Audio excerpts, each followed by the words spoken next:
Hi guys, Mark here with Walters World, and we're at the beautiful campus of the University of Illinois, and today we're going to talk about is strategic pricing models, because we have to figure out how are we going to actually price our products out there.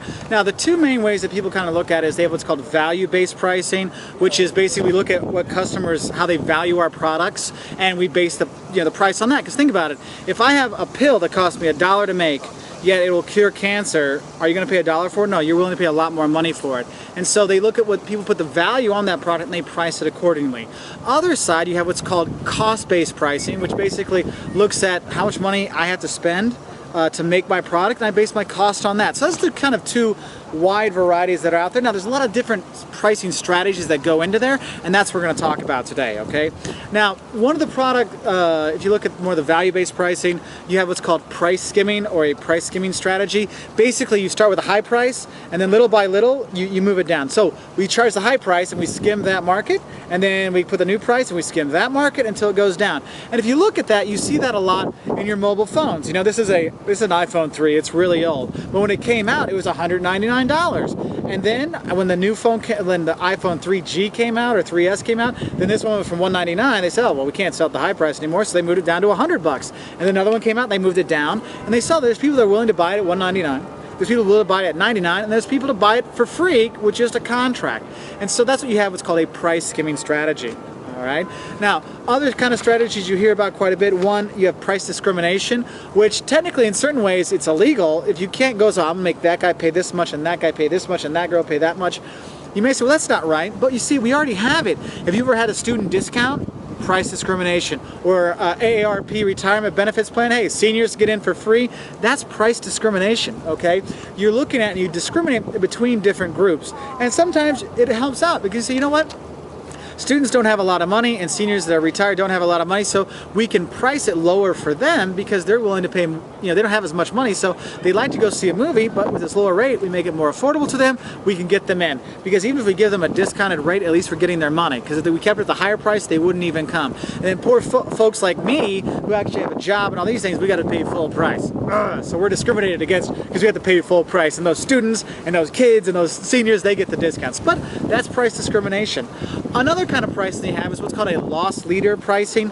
Basically, you sell your product for a loss in order to get people basically to buy other things, okay? Some stores will do that. If you look at the doorbuster deals for Black Friday sales, yes, they're not making any money when they say sell a 70-inch HD TV for $10. No, they're not there. They're not making money on that. What they're making the money on is then that person goes and buys, the cables and the setup and the DVD player and the Wi-Fi stuff and the furniture that goes with it. They're making money on those things. So you see a lot of companies will have loss leaders. It might be milk, it might be eggs, because hey, if we get people to come in to buy the milk, they're going to buy other stuff as well. So that loss leader leads to other sales, okay?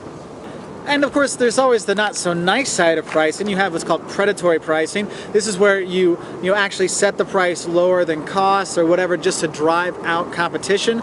So if a new company looks to come in and all of a sudden we said, no, we're going to sell all of our plane tickets for $1, well, no new airline can come in because they have too many costs out there. So this predatory pricing, they do that. They set that low price with the intent to hurt any other customers or any potential new customers coming out there, so it scares off business. That is actually illegal in most places in the world, okay? Another thing that's illegal is price fixing, okay? You can't work together to fix the price on anything. That's why it's not when it's the manufacturer's suggested retail price, you don't necessarily pay that. If you ever go to a bookstore, they'll have the manufacturer's suggested retail price underneath the sticker, and then they'll have their actual price. Because technically, you can't tell people what to resell the product with. That's price fixing. Now, there's two kinds of pricing. There's horizontal price fixing. That would be like if we're in Champaign, where I am now, and all of the, well, actually Urbana, but Champaign-Urbana area, if all the gas stations agreed we're going to charge $4 for a gallon of gas, well, that's horizontal price fixing because everyone at the same level, they're all competition, they're setting prices. Okay, they're fixing the prices there. That's illegal. Also, you have what's called vertical price fixing. Okay, this is when the manufacturer and the retailer are saying we're going to do this. Now, the vertical one's very tough to prove because you have your manufacturer's suggested retail price, which you may say, well, that is price fixing. Yes, but technically they don't have to do it. That's why it's very hard to kind of catch the vertical price fixing. Okay, horizontals are pretty easy. If you drive around town, everything's $4 for a gallon of gas. I wonder what's going on here. So what are some other strategic pricing models? Well, one, if we look at demand side of it, like we talked about the skimming side of it, okay, but there's other ones like bundling, okay? If you look at a bundled package, a bundled pricing package, if you look at it, you're buying your, I don't know, Windows Office, okay? You want to use Word, that's what you want, and you want Excel, you need those for work. PowerPoint, you don't really need. Well, you're willing to pay $100 for Word, $100 for Excel, and you know what? I don't want to pay $100 for PowerPoint because it's not worth it for me. But what Microsoft does, instead of getting this $200 from you, they'll say, oh, I tell you what, we'll bundle all three together for $220. So then they get that extra 20 bucks, you get PowerPoint, which you might use or might not use, but they bundle together to get people to buy. That's why you have 6 packs of soda, 12 packs of soda, because if I buy individual cans of soda, it's going to cost me a lot more than if I buy a 12 pack. So that bundling pricing kind of helps. Another thing you look at is penetration pricing. Okay, we want to get people to buy, so if we want to get in the market, we price really low just to get people enticed to buy, because sometimes I don't know if I want the product, oh, but it's only $1, I guess I can try it. That helps them penetrate the market.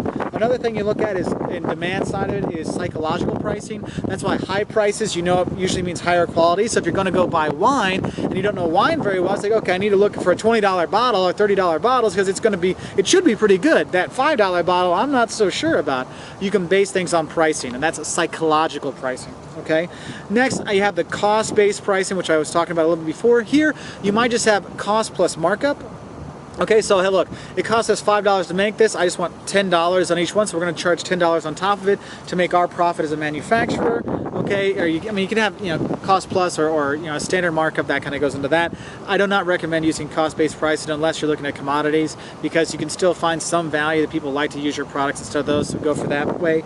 Other times you have, you know, profit-based pricing. Look, I have to make $50 off this to make it worthwhile. This is the kind of pricing that consultants use, well, that they could use to say, look, they look at it and say, if I'm going to do this project for them, I need to make X amount of money, okay? So they'll price it that way. Look, if you want me to do a 2-week survey, 2-week class for you, okay, I need to make $2,000 myself plus all my expenses, so the whole thing's going to cost $5,000.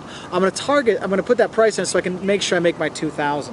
Okay, and then you have competition-based pricing models. That's your loss leader kind of thing. Hey, we're going to compete, get people in to buy it that way. Also, you might have coupon pricing. Basically, hey, you know, if you ever listen to ESPN Radio, they say, hey, use the coupon code Colin to get the discount.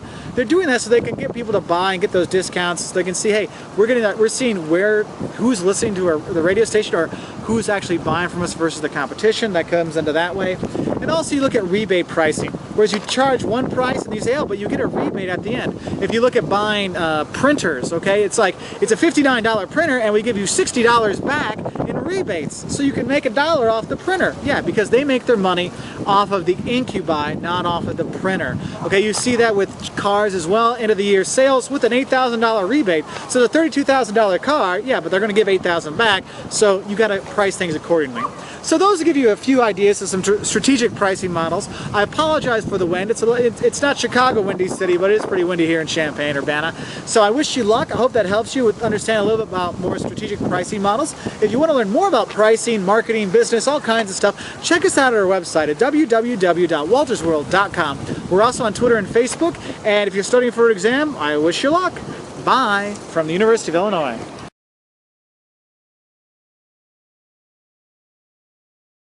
Prices, okay,